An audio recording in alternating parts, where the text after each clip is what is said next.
मी बीड जिल्ह्यातल्या गेवराई तालुक्यातल्या गोदाकाठच्या निरगाव या अत्यंत छोट्या गावामध्ये जन्मलेली मुलगी होते.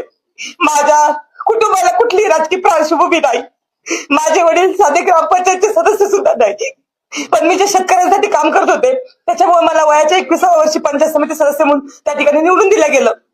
आणि मला शेतकऱ्यांच्या वेदना कळल्या, कारण की मी शेतकऱ्याच्या पोटची होते म्हणून. त्यानंतर मी शेतकऱ्यांसाठी अनेक आंदोलने केले. माझ्या वयामधल्या सगळ्याच मुली असतील ज्या वयामध्ये नटत फुटत असतात, त्या वयामध्ये मी हे सगळं बाजूला ठेवलं.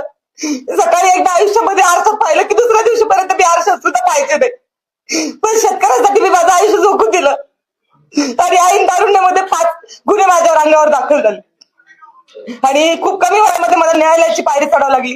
हे प्रत्येक कार्यकर्त्यांच्या आयुष्यात होत नाही. मी हे सगळं जगत असताना आणि संघर्ष करत असताना अनेक कार्यकर्ते पाहिलेत की ज्यांना मोठे होता येत नाही, पदापर्यंत जाता येत नाही, निवडणुकीच्या यंत्रणेमध्ये काम करता येत नाही. पण मी नेहमीच महिलांचा, शेतकऱ्यांचा, शेतमजुरांचा आवाज बुलंद करण्याचं काम केलं. माझ्या खूप कमी वयामध्ये मी पोलिसांच्या लाटाकाटा खाल्ल्या.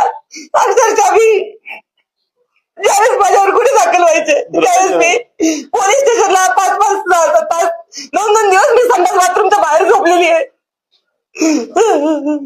आणि अनेक वेळा न्यायालयामध्ये ज्यावेळेस आपण शेतकरी गुन्ह्यावर काम करतो तर त्यावेळेस ते वकिलाचे पैसे भरण्यासाठी, न्यायालयाचे पैसे भरण्यासाठी सुद्धा माझ्या खिशामध्ये पैसे नसायचे. पण अशा परिस्थितीमध्ये त्यांचा आवाज बुलंद केला. माझ्या गेवराई तालुक्यातल्या कार्यकर्त्यांनी कधी माझ्याकडून वडापावची सुद्धा अपेक्षा केली नाही. मी बिनलग्नाची मुलगी होते.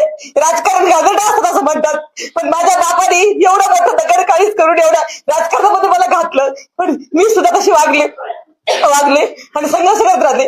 पुढे छत्रपती संभाजीराजांच्या आशीर्वादानं मराठा क्रांती मोर्चामध्ये आम्ही काम करत असताना संभाजीराजांनी आम्हाला एकत्रित आणलं आणि त्या ठिकाणी आमचं लग्न झालं. लग्नानंतर सुद्धा एकही दिवस नवीन नवरी म्हणून मी राहिले नाही. मी दुसऱ्या दिवशी प्रभागाच्या बाहेर पडले, अत्यंत लोकांसाठी काम करायला लागले. पण हे सगळं करत असताना माझ्याकडून चुका होतात. माझ्या आयुष्यामध्ये माझं पूर्ण आयुष्य शेतकरी विरुद्ध कारखानदार यांच्या संघर्षामध्ये गेलेलं आहे. आणि आज इथं मी खेड्यातली मुलगी शहरात आल्यानंतर 360 डिग्री मध्ये माझं आयुष्य पूर्ण चेंज झालेलं आहे. माझा लढा मागचा शेतकऱ्यांसाठी होता, पण या पुणे शहरामध्ये आणि शहरामध्ये शेतकरीच नाहीत. तुम्ही मुवमेंट सगळी लक्ष घेण्यामध्ये माझ्याकडून काही चुका घडल्या असतील.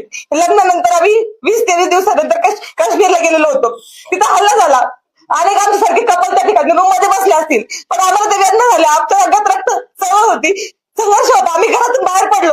महाराष्ट्रातल्या लोकांना प्रयत्न केले, त्यांना बाहेर काढलं, अनेकांना धीर दिला. आम्ही 8 दिवस थांबलो. लाल चौकामध्ये त्या ठिकाणी आंदोलन केलं.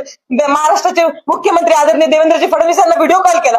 आणि ज्यावेळेस तो हल्ला झाला त्यावेळेस तो माझा व्हिडिओ व्हायरल झालेला तुम्ही बघताल. तो हल्ला झाल्यानंतर एका तासामध्ये